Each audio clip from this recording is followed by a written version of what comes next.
ายดีจ้าพี่น้องทักทายสบายดีวันศุกร์มื้อนี้ก็คือเก่าคือเดิมจ้าหาหมออีกแล้วหาแต่หมอ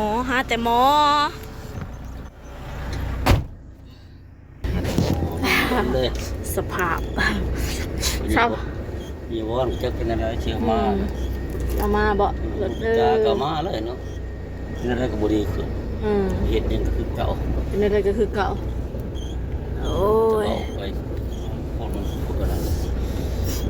เราเศร้าเราผัดไปเฮ็ดเวียกเนาะมันพิษแนวนี้แหละคนมันเฮ็ดได้ผัดไปลูกได้ผัดไปเฮ็ดเวียก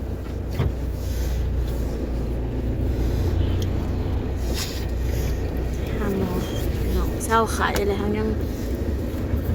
เมื่อยอยู่กว่าเลือดอีกก่อนข้าวเช้าอีไซส์เช้าที่คลินิกเคยกินยาคลินิกดิไปหาหมอมื้อนั้นได้ยาดีไข้กับยาแก้แพ้บ่ตัวนั้นเม็ดเหลือง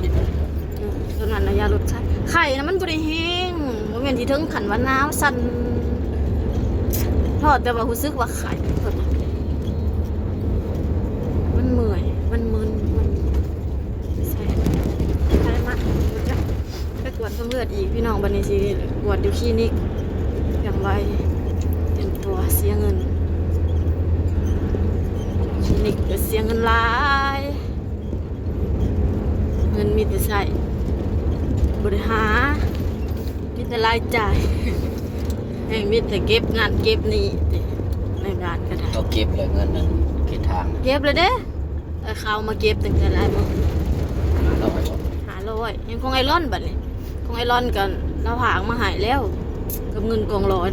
เขาใส่เบิดเลยเด้เฮาว่าสิเอาเงินเฮานี่จ่ายให้เรานี่มันสิมีเงินซื้อใช้พานบัดออกกันพุ่นละ500กันลูกค้าก็สิบ่มีบ่สิบ่พอบ่คงไปก็เฮือก็ไปนำพ่อใหญ่พิษค่ารอก็20 บาทค่าท่าก็20 บาทมันสิมีลุงทองว่าแต่เก่านั้นเราซื้ออยู่แต่ข้าวเราอันนี้โฮซีเราซื้ออยู่อะไรเราอะไรอยู่ดอนทานก็มีเนาะ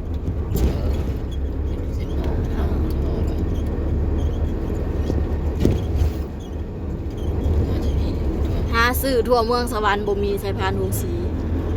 อันตัวที่เขาเจ้ากัดขายเป็นเม็ดนะห้านที่เขาเจ้าเคยขายนะมันเบิดเขาบ่ได้เอามาอีกบัดนี้ห้านใหญ่นะมีแต่มันเบิดม่วนเขาบ่ขายเขาบ่ตัดขายเขาขายเบิดม่วนเลยมันผัดชายพานบ่แม่นมันสิได้เปลี่ยนดูปานนั้นทำเขาได้ปีเพื่อมันสิบ่อันพวกเขาเจ้าเฮ็ดกันวงสีนี่สิเขาเจ้าย่าเฮ็ดแล้วมันใหญ่กันนี่บ่ขาวคือโตแล้วเช้าบ่เว้ากันอยู่บ่ล่ะว่าให้ลุงกากแม่ลุงกากแล้วโตถามเบิ่งผู้ใหญ่กากเพิ่นบ่ได้ไปมันต้องมีเขาเจ้าเฮ็ดวงสีขายตลอดแต่ว่าต้องซื้อมาเป็นกี้ก็เคยไปถามซื้อตะกอกตะเกงน้ำลาวอยู่เลยเขาต้องซื้อมาหลายเนาะซื้อบนม้วนเพิ่นไปบริไฟเล่นกะวันนาบอกวันนาไปวันนาเราก็ไปถามให้อยู่ในเมืองอยู่กันอยู่ในปัญหาในท่านละถามการรับได้งานเป็นอะไรรับเป็นจักดิได้รถมาใหม่ไปดูดนาร ถมาใหม่ต้องหางานแล้วเนาะ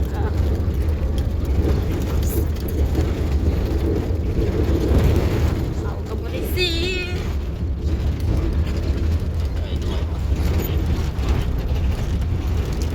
ฝ่ายขายเบิดห้องวางหันพักลายๆหนึ่งเข้าไปนะอันชาดำซื้อเอา8 โล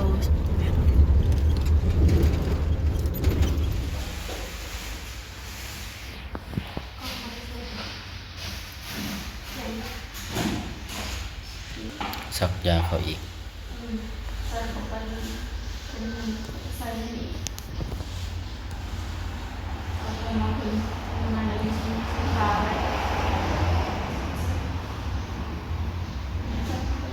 น้ำตาลต่ำคนแห่งเรืองอยู่เลยตาโหลด สีเหมื่อย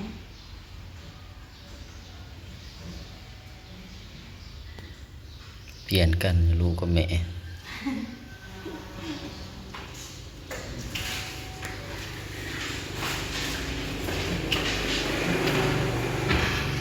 หมอคนนั้นเอาเลือดกันเราเป็นทางมาเจ็บบ่ได้เจ็บแต่ว่าสั่นห้องน้ำ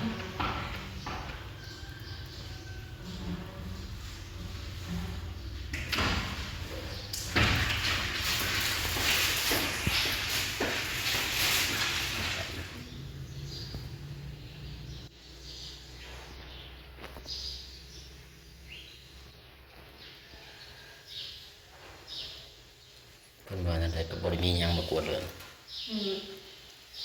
วันน่ะไข้เพียก็ แต่ล้างจานแล้วลุกอยู่ใส่เค็มคุณบริ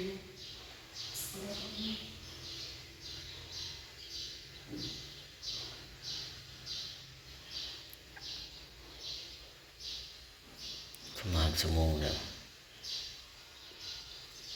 ผมเพิ่งอยากปล่อยไว้หมดไว้ก็เปลี่ยนหมอคนละเป็นคนละเปลี่ยนหมอ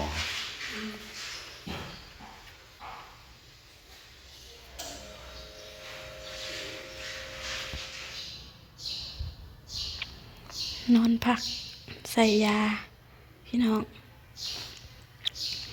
ใส่ยาเบิดนังกลับบ้านได้จ้าผลตรวจเลือดก็คือ ถ้าน้ำตาลอยากลดหน่อยหนึงพี่น้องแต่อย่างอื่นก็ดีเบิดน่าจะเมื่อยจากอาการไข้เนาะเพราะว่าไข้ทุกมื้อนี้มันจะแบบเมื่อยอ่อนเพลียจังสินะหมอก็บอกให้บำรุงเอาผลตรวจเลือดก็คือออกมาดีสุดอย่างอยู่มีแต่ถ้าน้ำตาลอยากลดจังหน่อยลดหน่อยหนึ่งหมอเพิ่นกะใส่ยาให้แล้วฉีดเข้าไปในนี้เข็มหนึ่งพี่น้องมากับนายบาง2 คนน้องมะนาวไปโรงเรียนอยู่คลินิกจ้ะก็สิเงียบพี่น้องเนี่ยนอนใส่ยาอยู่คนเดียวนายบางออกไปถ่ายอยู่เนาะโล่งมากจ้ะมีแค่เฮาคนเดียวชูบำรุงเจ้าของพี่น้องหลังจากที่ทำงานหนักมาตลอดนะร่างกายมันบ่ไหวเมื่อยจนว่าสั่นบ่ไหวส่วนไอ้บางมาหาหมออีก